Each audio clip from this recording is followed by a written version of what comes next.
Chaque citoyen doit se sentir responsable du devenir de l'ensemble dont il est solidaire et répondre à sa propre conscience. Ai-je fait ce que je devais? Me suis-je forcé de faire mieux chaque jour? Félix Houphouët-Boigny.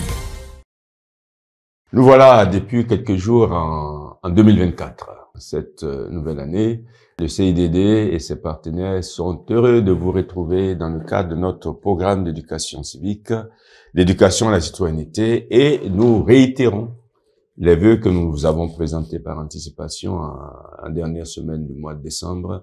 Nous réitérons pour vous nos vœux les meilleurs. Nous exprimons pour vous-même, votre famille, vos proches et les personnes qui vous sont chères.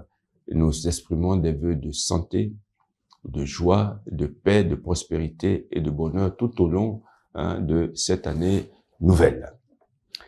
Vous vous souvenez que dans la vidéo de la 3e semaine du mois de décembre, diffusée précisément le 21 décembre, nous avons commencé à parler de l'affectivité et énoncé qu'après celle de la semaine qui a suivi, diffusée le 28 décembre, conçue sous forme de récapitulatif, nous continuerons le développement sur l'affectivité. Dans la vidéo du 21 décembre, nous avons défini l'affectivité comme, à titre de rappel, la réaction émotive qui naît chez une personne dans sa relation avec elle-même, avec les autres et avec le monde. Puis nous avons évoqué le cœur comme siège des sentiments et donné quelques expressions liées à cette acception du mot cœur. La formation de l'affectivité est devenue un sujet important du fait que l'homme, et donc les citoyens, ne peut être réduit à ses dimensions intellectuelles et spirituelles.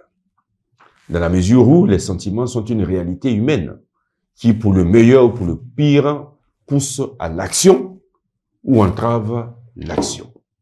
C'est pour ça qu'il est apparu indispensable d'y accorder de l'intérêt afin d'assurer un développement équilibré de la personnalité. Les sentiments apportent en effet à la vie une grande partie de sa richesse, parce qu'ils permettent de nuancer les jugements que l'on émet, de moduler la volonté et d'ajouter une dose de sensibilité à la raison. L'écrivain Blaise Pascal, que nous avons déjà cité plusieurs fois dans des vidéos passées, les appelle les raisons du cœur. Les sentiments permettent d'avoir une vie réussie et bien remplie.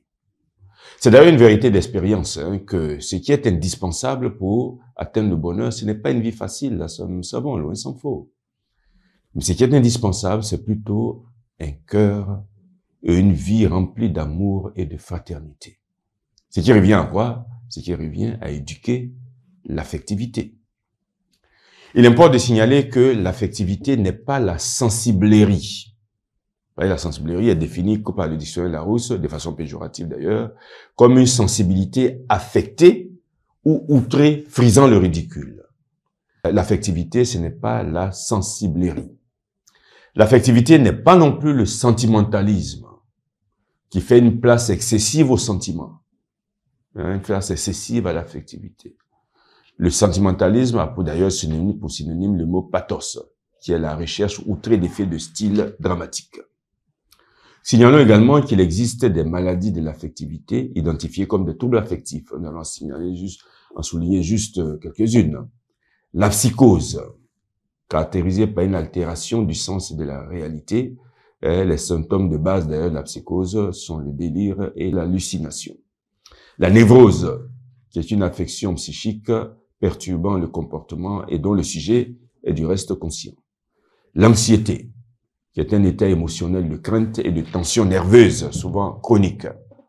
La dépression, qui est l'état psychique de souffrance marqué par la lassitude, le manque de confiance en soi, le pessimisme et un certain dégoût de la vie. On dit aussi dépression nerveuse. Et puis il y a le stress professionnel ou le syndrome de burn-out, caractérisé par un épuisement professionnel, un épuisement psychique face au travail professionnel effectué. Certains l'appellent d'ailleurs la maladie du don de soi.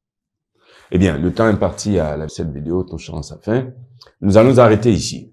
Et la semaine prochaine, nous verrons comment l'affectivité s'éduque et quels sont les bénéfices concrets que cette tâche, certes ardue, mais ô combien nécessaire, apporte à l'homme et donc apporte aux citoyens, apporte à la cité et au vivre ensemble.